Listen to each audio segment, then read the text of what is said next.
Hello everyone, आप सभी का इस क्लास में स्वागत है। सो हम लोग क्या कर रहे थे, स्मार्ट पॉइंटर के बारे में पढ़ रहे थे। सो हम लोग बेसिक पढ़ रहे थे, स्मार्ट पॉइंटर होता क्या है। ये नेक्स्ट प्रीवियस क्लास में आप जाकर देख सकते हो कि भाई हमने स्मार्ट पॉइंटर क्यों आया, क्यों नीड पड़ा, ये सारी चीज़ें हम लोग वहाँ पे डिस्कस कर चुके थे।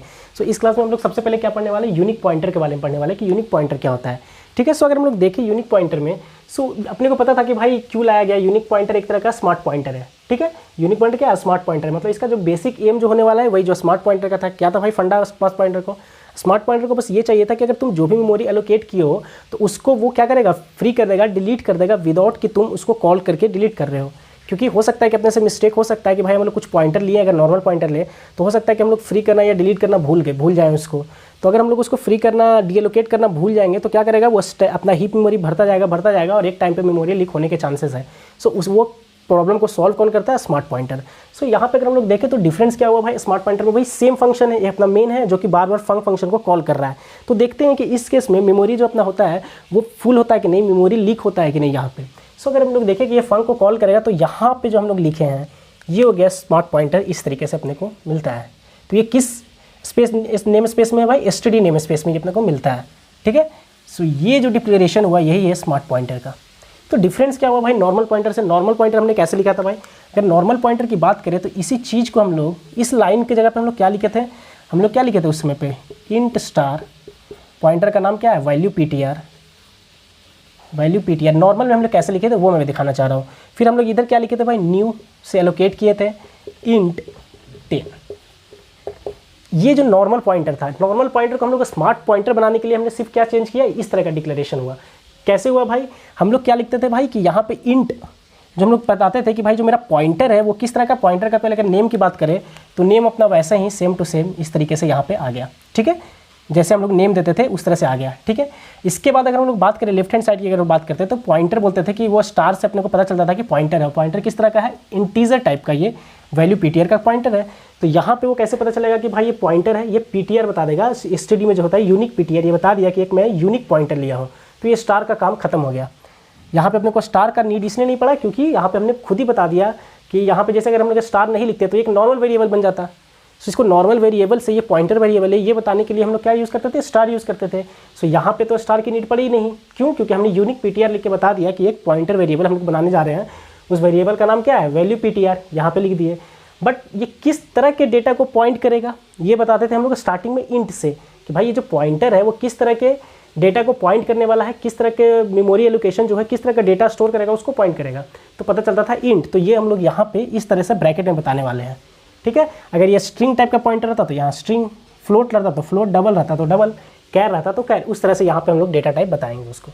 तो ये हो गया कि एसटीडी यूनिक पीटीआर, मतलब कि एक पॉइंटर वेरिएबल ले लिए जो किसको पॉइंट करने वाला है, इंटीजर टाइप का, उसका नाम क्या होगा, वैल्यू पीटीआर। तो अब ये जिसको पॉइंट करने वाला था मेमोरी, वो इक्वल टू के बाद हम लोग ये बताते थे, ये था कि भाई एलोकेट होकर मेरे को हीप में इतना मिल गया मेमोरी। ठीक है, और इसको पॉइंट करने लगा वैल्यू पीटीआर नॉर्मल के केस में।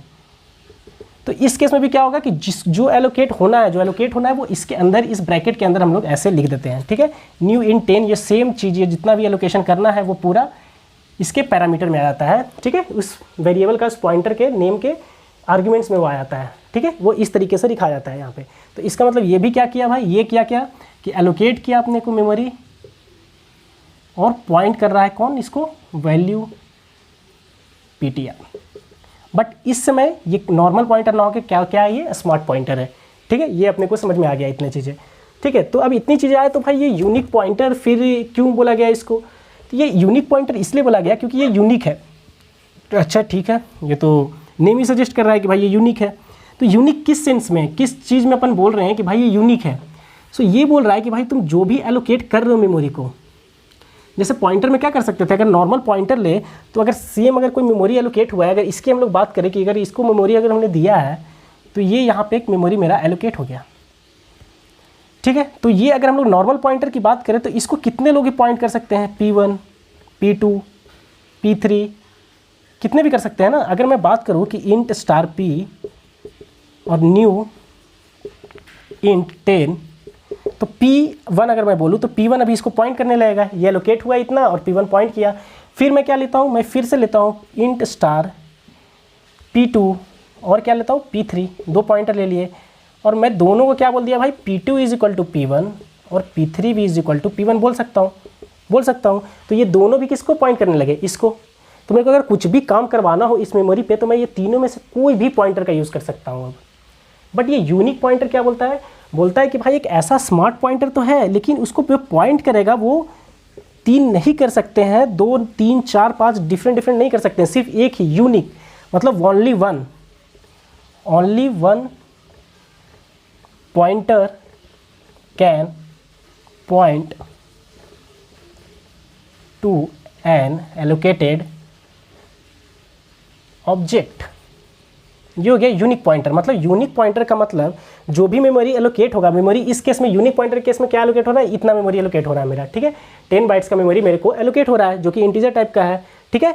तो अगर ये इंट टाइप का अगर मेरे को ऐसा मेमोरी एलोकेट होने जा रहा है तो उस केस में अगर मैं देखूँ तो जो एक पॉइंटर है जिसका नाम है वैल्यू PTR वो एक यूनिक है। मतलब उस मेमोरी को सिर्फ ये जो मेमोरी है इसको मान लेते हैं कि ये मेमोरी मेरा कौन सा है, ये है, तो इसको एक वैल्यू PTR ही सिर्फ पॉइंट कर सकता है।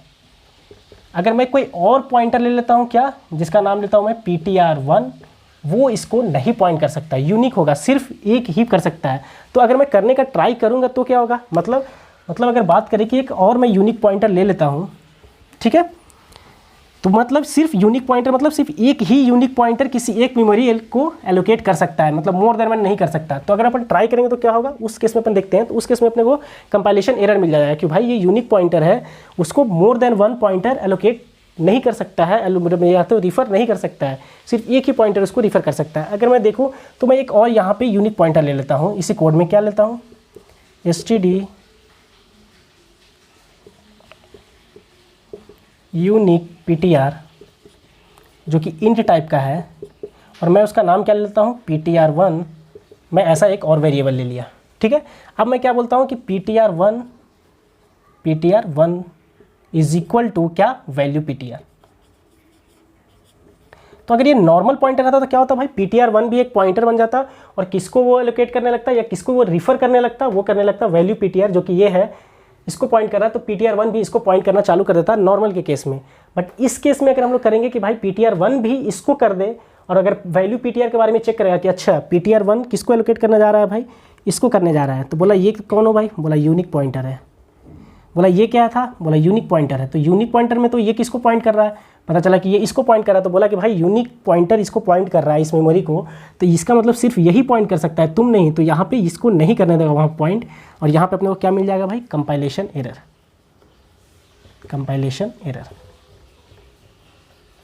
ठीक है, यहाँ पे अपने को कंपाइलेशन एरर आ जाएगा कि भाई ये एलोकेशन नहीं कर सकते हैं, असाइनमेंट नहीं कर सकते हैं, ये भी इसको पॉइंट नहीं कर सकता है, सिर्फ एक ही पॉइंटर इसको पॉइंट कर सकता है यूनिक PTR के केस में।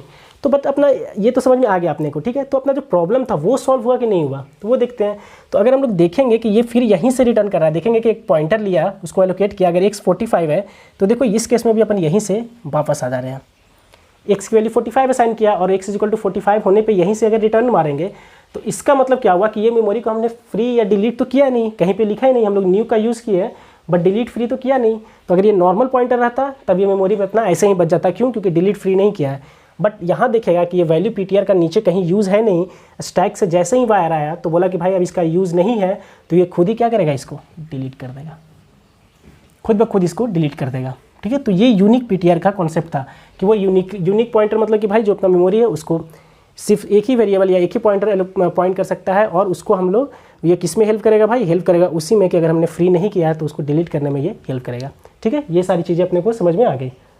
ओके, सो अपन नेक्स्ट क्लास में क्या पढ़ने वाले हैं, शेयर्ड पॉइंटर के बारे में, कि अगर मैं चाहूँ कि मेरा नीड क्या है भाई कि एक ना करे, 2 या 3 उसको पॉइंट करे, तो उसको कैसे अपन करेंगे। तो इसमें जो अपना जो बेसिक एजेंडा क्या हुआ भाई कि वो कब डीएलोकेट करता है, ये भी अपन लिख लेते हैं, कब डीएलोकेट करता है, इट डीएलोकेट्स when the pointer और allocated memory जो भी हमने allocate किया है goes out of scope। Out of scope गया मतलब कि यूज़ नहीं है उसका, तभी तो ना भाई, कोई अगर आउट ऑफ स्कोप जा रहा है तभी तो उसका यूज़ नहीं है, तो वो क्या करता है उसमें डिलीट कर देता है। जैसे अगर यूनिक पॉइंटर की बात करें तो ये हमने वेरिएबल क्रिएट किया, अगर हम लोग देखें तो ये लोकल वेरिएबल था यहाँ पे, तो अगर यहाँ पे ये पूरा यूज़ हो गया, यहाँ पे हम आ गए, तो अब ये फंक्शन खत्म होने वाला है, तो इस स्कोप से ये बाहर जाने वाला है, स्कोप से बाहर होने जा रहा है, तो समझ गया कि वैल्यू पीटीआर का यूज़ होने वाला नहीं है, तो वो क्या किया, इसको उड़ा देगा। सो इसका मतलब यूनिक पॉइंटर का एजेंडा क्या हुआ कि भाई कि वो डीएलोकेट करता है जब गोज आउट ऑफ स्कोप हो जाता है, तब मतलब स्कोप से बाहर जाने लगता है। बट मैं चाहता हूँ अपने नीड में कि भाई इसको 2 से 3 लोग पॉइंट करना स्टार्ट करें, तो उस केस में अपन क्या यूज़ करते हैं, यूनिक का नहीं यूज़ करते हैं, शेयर्ड पॉइंटर का यूज़ करते हैं। सो अपन नेक्स्ट क्लास में देखेंगे शेयर्ड पॉइंटर के बारे में। Okay, thank you.